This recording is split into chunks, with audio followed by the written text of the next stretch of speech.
Welcome again to our series on probing the Genesis creation account.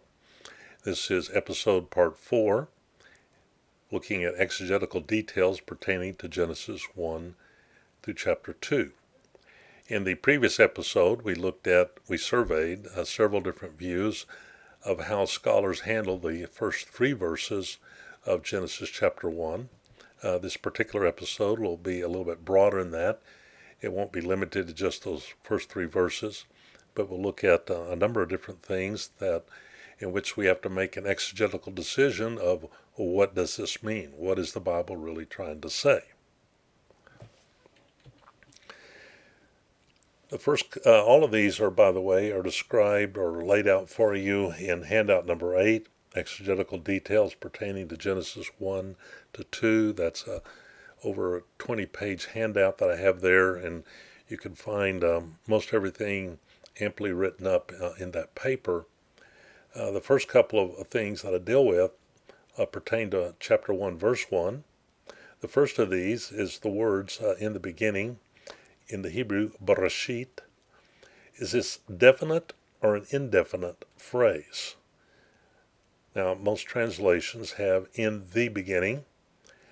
Technically, there is no article on this word. It could be translated, so it's argued, in a beginning.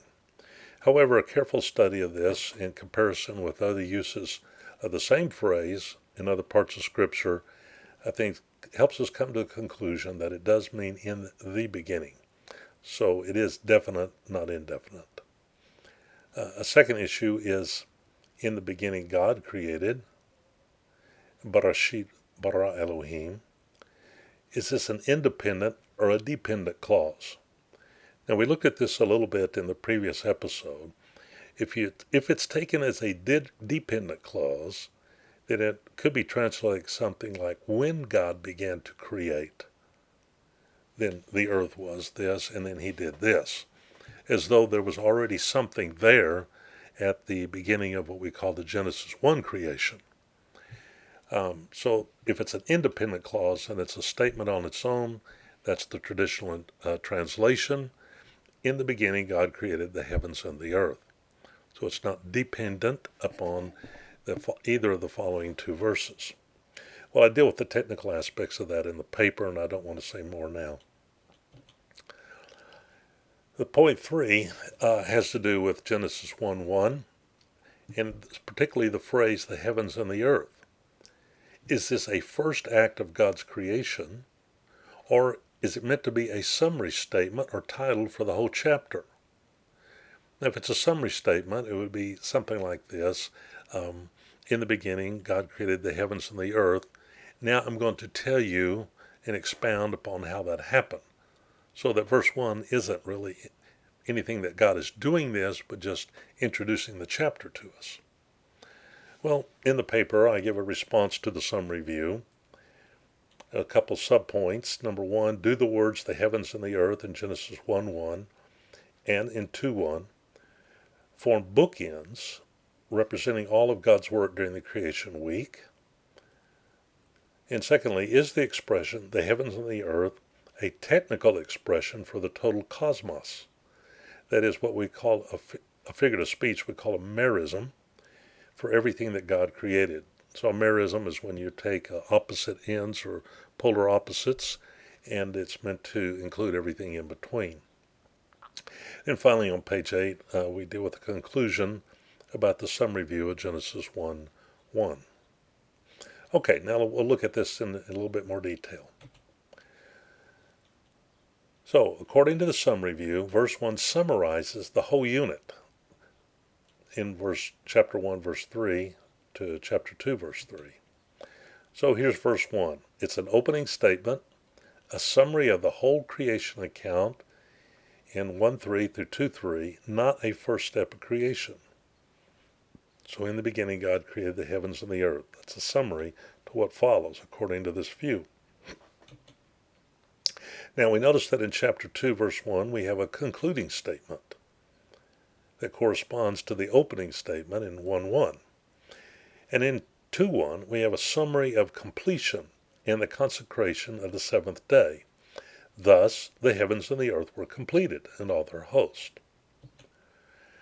Verse 2 gives us the condition of the earth at the time of the Genesis 1 creation. Now the earth was formless and void, darkness was over the surface of the deep, the Spirit of God was moving over the surface of the waters. So, according to this view, we see earth in this form preceded the Genesis 1 creation. For how long, we don't know. It's just that there is something of a duration of time before the Genesis creation count begins in verse 3. And then in verse 3, we have the first creative act that God does in the Genesis 1 creation. Then God said, "Let there be light," and there was light. So in verses 3 through 31, they comprise the Genesis 1 creation. So if you take the verse 1 as a summary statement, this would allow for the idea that there could already be an earlier creation that preceded the Genesis 1 creation. But there are problems with the summary view of Genesis 1:1, and I'd like to look at that a little bit more closely now. So again, verse 1 is a summary statement of the whole creation account in 1:1 through 2:3, so they say.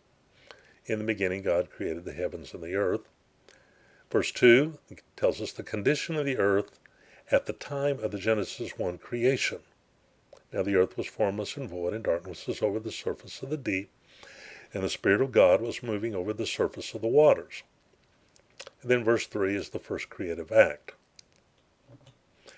But that raises the question now, if in verse 2 we come to the word earth, eretz, and we're just simply told that it's there and that it's formless and void, that raises a question. Supposedly the earth and the heavens may have existed for untold millions or billions of years prior to Genesis 1:3.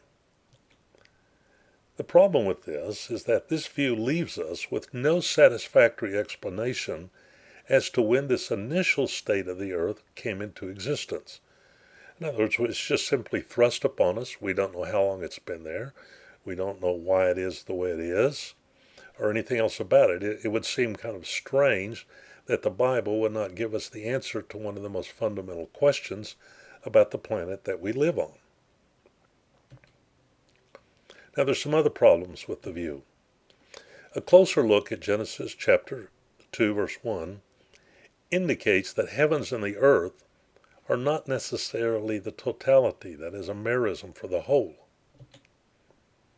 So in 2:1 it says, "Thus the heavens and the earth were completed, and all their host." So if heavens and earth is meant to be everything, why would the writer say, add the words, "and all their host"? And we see this reflected also in other verses in the Old Testament.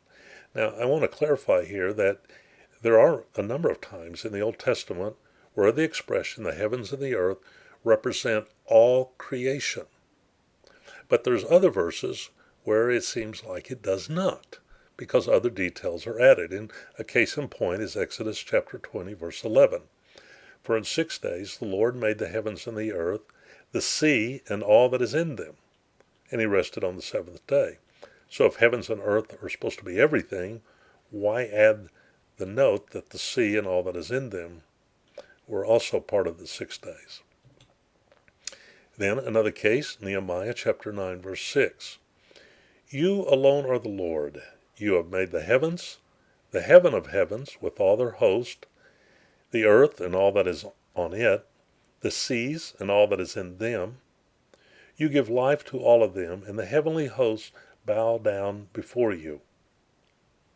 So not only is the heavens has the additional note with all their host, but also the earth, all that is on it, the seas, and all that is in them. So the writer felt a need, or at least in this particular case, to add additional details. So heavens and earth doesn't always mean the totality of creation. A second problem with the summary view of Genesis 1:1. The verb kala in Genesis 2:1 means to complete or finish a project.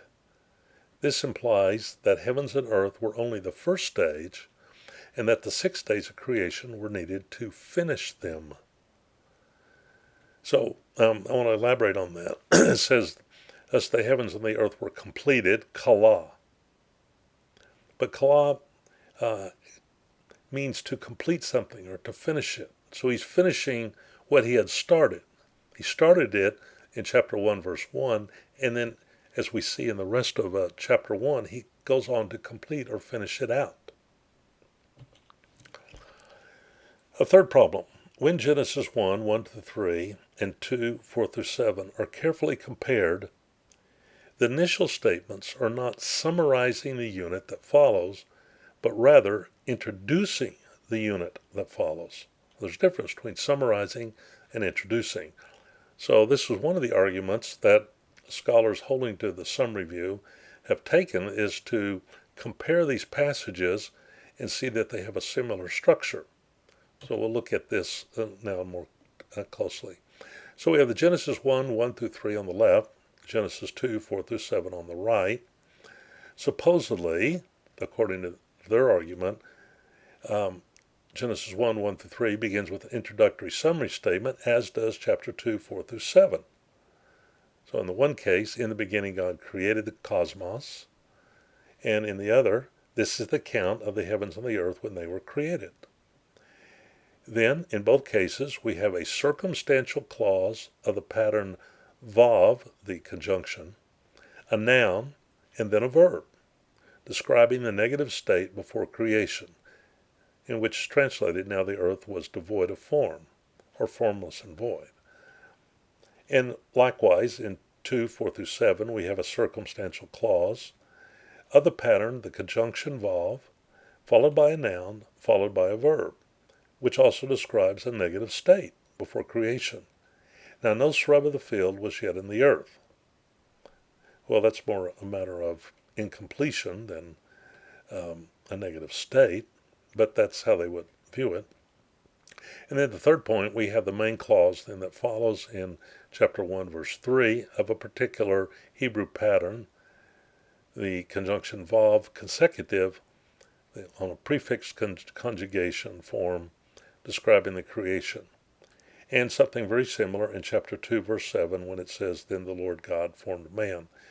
Now in the notes you'll see the technical detail about that. I'll try to keep it as simple as possible here in explaining it. But we have a problem.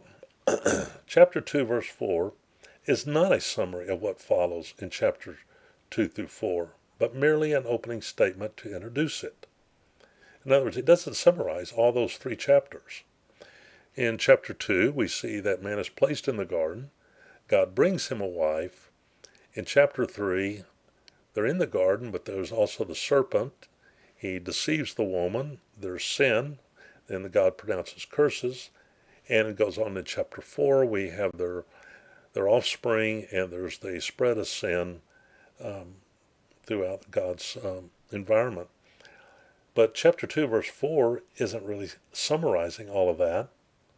Again, chapter 2, verse 4, this is the count of the heavens and the earth when they were created. So that introduces what follows in chapters 2 through 4. It does not summarize them. So if that's not a summary statement, then that is not an argument that chapter 1, verse 1 should also be a summary statement. A fourth argument is Jesus' statement in Mark 10, 6 through 8 about the beginning of creation implies that Genesis 1, 1 and following is an absolute, not a relative, creation. So here we see the verses on the screen. But from the beginning of creation, Jesus says, God made them male and female. For this reason, a man shall leave his father and mother, and the two shall become one flesh. So they are no longer two, but one flesh. So according to Jesus in the statement that male and female, the first human beings, existed from the beginning of creation, which, by the way, would be very contrary to the way evolution is viewed. And fifth and last, the point of John 1, 1 through 3 is to attribute all creation to Jesus. And the words of John 1, 1 in the beginning clearly refer to Genesis 1, verse 1. So we see in John 1, verse 1, in the beginning was the Word, and the Word was with God, and the Word was God. He was in the beginning with God. All things came into being through him, and apart from him nothing came into being that has come into being. Now, by beginning this passage, or this paragraph, with the words in the beginning, that's an obvious allusion to Genesis 1:1, and yet it wants to attribute everything to Jesus Christ as the Creator. Now, if there was some sort of creation that preceded the Genesis 1 creation, well, then that would take away from the majesty that's being ascribed here to Jesus. He's the creator, not just of what we see in Genesis 1, as though that's only a creation. He's the creator of everything.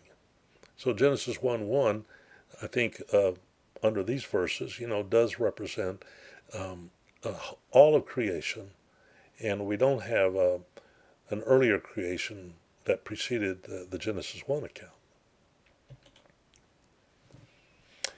Now we go on to exegetical point 4, and this concerns verse 2. It says, now the earth was tohu vavohu. And those Hebrew words are normally translated without form and void, or something to that effect. So subpoints that will be considered in the paper are the gap theory. Is there a gap of time preceding Genesis 1, verse 2? B, what's the meaning of the words tohu vavohu? And third, what are the conclusions we can draw from our study of tohu vavohu? And I also deal with also in verse 1, about the presence of the darkness, choshik, and the deep, tahom, in Genesis 1:2. Do those imply evil, or are they the result of judgment? I won't go into much comment right now. I have it in the paper about point 5, but I don't think they necessarily imply evil or a result of judgment. But let's discuss these things now about point 4, the tohu vavohu. So the gap theory explained. The NIV translates Genesis 1 through 2, I think, very correctly, when it says, in the beginning God created the heavens and the earth. Now the earth was formless and empty, tohu vavohu. Darkness was over the surface of the deep, and the Spirit of God was hovering over the waters. But in the gap theory, they would translate it differently, so listen carefully. In the beginning, God created the heavens and the earth. Now that part's the same. Verse 2 is where we encounter a difference. So verse 2, they would say, begins with a contrast. But the earth became formless and empty. Darkness was over the surface of the deep, and the Spirit of God was hovering over the waters. So if you translate it that way, you would have an earlier creation in verse 1, a gap of time, and somehow the earth became formless and empty before God began to work with it as he did in Genesis 1, verse 3 and following. Now, should the verb be translated became? That's what I want to deal with here. In the NIV, it has the word was and the word became. From a technical standpoint, yes, the verb haya in Hebrew can be translated was or become, became, depending on the tense that might be necessary. But in this particular type of construction, no, it wouldn't be. So let me explain. I should add added the comment that they would take formless and empty as a chaotic mess, something that's not by God's doing. So we have two issues: how to translate the verb. Do we translate it became? And how do we understand formless and empty? Well, this would be the Hebrew. V'ha'aretz hayitatohu vavohu. So the syntax, we have a conjunctive vav, followed by a noun, the earth, and then a verb, was. This is a vav disjunctive clause of a parenthetical type. And the verb, although the verb can mean became, theoretically, but it does not do so in this type of a clause. So once you recognize that we have a vav disjunctive clause here, we would not find other cases in which the equative verb, haya, would be translated became. It should be translated was. Now, problem number 2 has to do with the tohu vavohu. So again, the verb v'ha'aretz hayita tohu vavohu. In Isaiah 45:18, we find one of these words also in that verse, the word tohu. For this is what the Lord says, He who created the heavens, He is God. He who fashioned and made the earth, He founded it. He did not create it to be empty. The word tohu. So people who take the gap theory would argue, see, this verse is saying that God did not create it tohu. Now the problem is that they don't go on to carefully consider the remainder of the verse, because the remainder of the verse says, but formed it to be inhabited. So it's not a statement that God didn't create it this way. It's that He didn't create it for that purpose. The purpose was, but He formed it to be inhabited. So it's not a statement that God did not create the earth tohu, just that His purpose was that it would be inhabited. Okay, we're going on to points 6, 7, and 8. 6 has to do with the oddity of light on day 1. God said, let there be light, and there was light. However, it's not until day 4 that we get the sun, moon, and stars created. So that seems, a lot of people have asked a question about that. How can we have light before we have the sun? Issue 7 is the meaning of day, the Hebrew word yom, and the matter of the day-age theory. So does yom mean a 24-hour day, or does it mean a long period of time? And then we'll talk about the background and advocates of the day-age theory. B, problems with the day-age theory. And then in point number 8, we'll go on to talk about the question of the historicity of Adam. Was he the first human? And that's a subject of much debate today. So how can there be light on day 1, but the sun and stars are not created until day 4? Critics deduce from this the days in Genesis 1 are not really literal 24-hour days, and the days did not happen in this sequence. A response. There are several possible explanations as to why it can be true that light came before the creation of the sun. And I just mentioned several possibilities. We don't know for sure which one might be, but the fact that we can think of possibilities helps us realize it's not really that much of a problem. So number 1, God could have used a temporary light source on day 1. He didn't have to have light from the sun. Secondly, light is simply electromagnetic radiation moving through space, that is, energy particles being transferred. The issue is not the source from which it comes, but simply these energy particles moving along, and God could have just simply created the energy particles without their need for a source behind it. And thirdly, the initial light came from the glory of God. And a statement in Psalm 104 verses 1 and 2 seems to suggest that might be the case, and we might want to also compare Revelation 21:23. So in Psalm 104, 1 through 2, we have reflections on the creation account, and it begins with the statement, Bless the Lord, O my soul. O Lord, my God, you are very great. You are clothed with splendor and majesty, covering yourself with light as with a cloak, stretching out heaven like a tent curtain. And then in Revelation 21:23, in the New Jerusalem, it says, And the city has no need of the sun or of the moon to shine on it, for the glory of God has illumined it, and its lamp is the Lamb.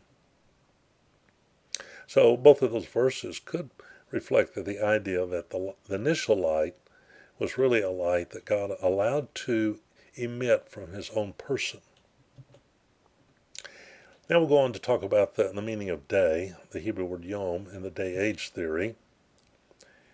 Some people would say it doesn't mean a 24-hour day. It means a period of time, like the phrase like the day of the Lord, which would be a certain period of time. or a day of tribulation, which could be more than just one day, one 24-hour day. Well, in response, we should note this. Whenever yom is coupled with a numerical indicator, such as the second day or 40 days or something to that effect, it always means a literal 24-hour day. So in Genesis chapter 1, when the yom is mentioned, it's paired with a numerical indicator, and that would lead us to understand it as a literal 24-hour day, not a period of time. Secondly, at the end of each day, there's a statement that defines the meaning of yom in this passage, in which we read, and there was evening and there was morning, day one or the second day and third day, and so forth. Thirdly, Alan Ross observes in his commentary, and I quote, "From the fourth day on, there are days, years, signs, and seasons, suggesting that the normal system is entirely operative." So this statement on day 4 about there also being years and everything, it would lead us to think that a day is meant a literal 24-hour day. And fourth and finally, in Exodus 20, verse 11, the rationale for the Sabbath each week is due to God having created in 6 days and then resting. So we read in Exodus 20, verse 11, "For in 6 days the Lord made the heavens and the earth, the sea, and all that is in them, and rested on the 7th day. Therefore the Lord God blessed the Sabbath day and made it holy." So that's the whole basis for the week that the nation is to organize life by and rest on the Sabbath. So it would be most natural to understand that in Genesis 1 we have 6 literal 24-hour days. Now we go on to the question of the historical Adam. Zondervan has come out with a number of books in the Counterpoint series, and one of these is 4 views on the historical Adam. And we have several different presenters. Each one argues for a different view. And you can see discussion in the exegetical details pertaining to Genesis 1 and 2 on page 17 about this. And I gave you several more handouts defending the historical Adam. These will be handouts 9, 10, 11, and 12. So it's interesting today that we have a number of educators, some of them Old Testament scholars, who will not be teaching that Adam in this passage was the first human being, or that there was a historical Adam at all. Well, in defense of the historical Adam, let me point out several things. Number 1, Adam is listed in 3 genealogies in the Old Testament: Genesis 5:1, 1 Chronicles 1:1, and Luke 3:38. If he's not a literal individual, why would he appear in the genealogy list? Secondly, Adam is implied by Jesus' comments on the first couple in the beginning, when he was teaching on divorce, Matthew 19, 4-6. Thirdly, Adam is affirmed in Paul's contrast of Adam and Christ in Romans 5, 12-21. So we have the first man Adam, the last man Christ, and the Apostle Paul creates a contrast between them. One brought sin, one was responsible for forgiveness of sin. Just a couple of verses from Romans 5. Here we have verses 12 and 14. "Therefore, just as through one man sin entered the world, and death through sin, and so death spread to all men, because all sinned," that is, they all sinned in Adam. Verse 14, "Nevertheless, death reigned from Adam until Moses, even over those who had not sinned in the likeness of the offense of Adam, who is a type of him who was to come." So it seems that the Apostle Paul is certainly understanding Adam as a literal individual and the first individual. And then Adam is also affirmed in Paul's teaching on death and resurrection in 1 Corinthians 15. So in verse 45, for example, "So also it is written, the first man, Adam, became a living soul. The last Adam became a life-giving spirit." And then in 1 Timothy 2:13, "For it was Adam who was first created, and then Eve. So the New Testament makes it very clear that Adam was the first person created. And I very strongly would adhere to the fact that Adam was a literal individual, and he was the first human being. Point 9, is there a literary framework that serves as a controlling hermeneutic? So I want to introduce or give a summary of what's called the framework view. I want to point out the defense that's offered for the framework view, although I don't adhere to it myself. And then thirdly, or point C, give a refutation of the framework view. Now this was one of the views of the creation account that we looked at earlier, the figurative day views. It relies on literary analysis to take the days of the week figuratively, and we made mention of the framework view there. The days are not necessarily 24-hour days, nor are they sequential, but they're used to convey theology. So here it works something like this. Genesis 1:2, now the earth was formless, tohu meaning unformed, and void, bohu meaning unfilled, and darkness was on the surface of the deep. So they try to point out a parallel between the first 3 days of creation and the last 3 days of creation, that is days 4, 5, and 6. And from one of their books, once they present this, we have the creation kingdoms in days 1 through 3, and creature kings, in days 4, 5, and 6. So the first creation kingdom is that of light, verses 3 to 5. Then the firmament, verses 6 through 8, in which separates the sky and the seas. And then lastly, the dry land with its vegetation. Then as far as the creature kings that would be associated with these kingdoms, we have the lights, sun, moon, and stars. We have the inhabitants, the birds in the sky, the fish in the sea. And then lastly, land animals and human beings to correspond to dry land. Now, there is some legitimacy to that, and although I myself would look at it a little bit differently. But according to those who advocate this theory, the main point in Genesis 1 is that the author used a literary technique to convey a theological message, or messages. Based on this literary technique and various other observations that they make about Genesis 1 to 2, they conclude that, 1, the days are not necessarily 24-hour days.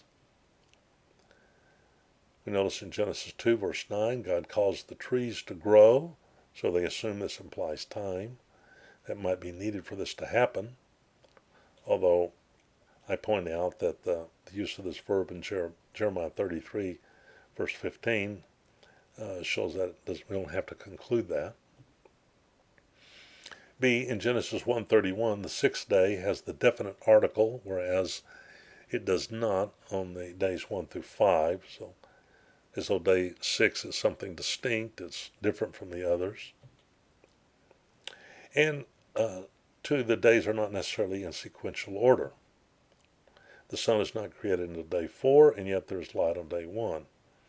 So the conclusion, this is one of the same event as they would see it.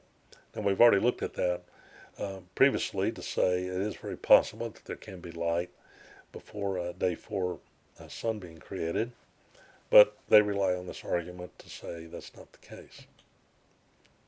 Now let me present a possible literary structure of Genesis 1 as I would see it, and you'll have this on handout number 13, the literary structure of Genesis 1. So, verse 1, in the beginning God created the heavens and the earth. That's the initial stage of day 1 creation. Verse 2, now the earth was formless, unformed, and empty, or unfilled. It's a parenthetical comment about the earth's initial unfinished condition. And then we have various spheres in which God is going to work. The sphere of the heavenlies, the sphere of the skies and sea, or non-land, and lastly, the sphere of dry land. Now, in verse 2, we said that the earth was formless or unformed, so in the first 3 days, God is going to focus on giving form by 3 primary separations. On day 1, we have light separating the darkness in the heavenlies. Day 2, an expanse separating the waters above from the waters below. In day 3, we see separation of the dry land on which edible foods will grow. Going back to verse 2, it says the earth was also empty or unfilled. So the last 3 days are going to focus on God filling that sphere with appropriate creations. Day 4, numerous light objects created to fill the heavenlies. Day 5, sea creatures to fill the waters below and birds to fill the expanse above. And day 6, animals and man are created to fill the dry land, and they are sustained by the edible foods that were created on day 3. The thing is that day 6 is unique in all of this. Although there's a certain paralleling going on, we cannot leave out the fact that day 6 is the climax of God's creation, in which we have man in the image of God, created to rule over God's creation. So, clarification. The literary structure does not negate the fact that the days are literal 24-hour days and are sequential. So I'm okay with saying, yes, there's a certain sort of paralleling of days 1 through 3 and days 4, 5, and 6, depending on how you look at it. But that doesn't lead to the conclusion that these are not 24-hour literal days, or that they're not sequential. So that's our look at some exegetical details. In the next episode, episode 5, we'll go on to consider the role of hermeneutics in the creation debate.